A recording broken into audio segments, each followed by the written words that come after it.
pas forcément la danse qui a été mon point de départ pour ce film. Horizonte, c'est plutôt le personnage d'Alicia Alonso et plutôt une partie précise de sa vie parce qu'elle a énormément de facettes.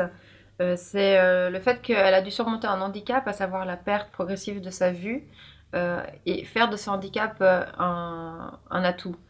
En fait, elle a accepté de continuer de danser en sachant que peu à peu le décollement de sa rétine allait la faire danser dans l'obscurité.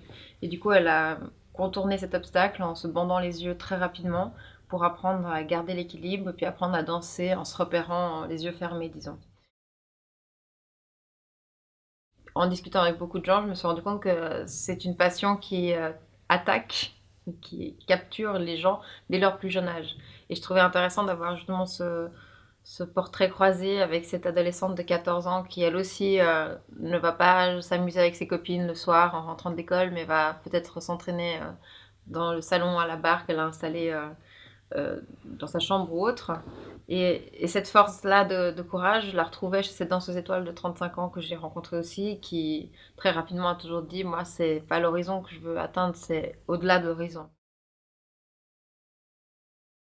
D'une certaine manière, je pense que les deux, on vient pas du tout du monde de la danse. Donc on s'est un peu laissé happer par ça. Effectivement, on a découvert plein de choses. Après, je sais pas si... Ce qui était intéressant, c'est qu'on a essayé de pas mal travailler sur les analogies entre ce personnage d'Alicia Alonso, la danse aussi dans ce contexte-là, et puis tout le système de Cuba. Donc c'est par là qu'on a découvert des choses. C'est quand même une école, enfin une institution carrément à Cuba, la manière dont ils gèrent cette école de danse, dont ils forment les danseurs, etc. Et après, c'est toute une discipline qui n'est pas forcément dans des conditions de grand luxe à Cuba. Du coup, la direction, en gros, la réalisation, elle s'est basée sur l'improvisation constante. Et ça, vraiment, c'était un truc, on arrivait quelque part et on nous donnait rendez-vous et on savait que quand on allait arriver dans cet endroit-là, on n'allait pas commencer à expliquer le projet du film, on allait arriver déjà avec la caméra au point. Donc on surprenait les gens, on prenait quelqu'un en otage en le rendant complice de notre entrée en matière pour lui dire voilà, toi tu vas donner ça, toi tu vas faire ça, puis action. Et on rentrait et les gens étaient là, ok. Par exemple, il y a une scène, c'est un détail, mais il y a une petite scène au musée de la danse au musée de la danse en fait, avec les œuvres d'Alicia. On devait attendre 3 heures quelqu'un qu'on devait interviewer, qu'on devait rencontrer, et du coup on était assis face à ce gardien et qui lisait le journal. Et puis il y avait un ventilateur qui était pas trop loin.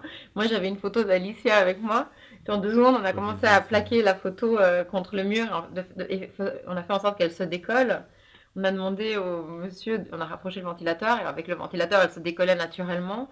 Et puis on a posé la caméra, puis on a demandé, on faisait un signe au monsieur, genre, c'est bizarre, il y a un truc qui s'est décollé. Ok. Alors il se levait pour leur.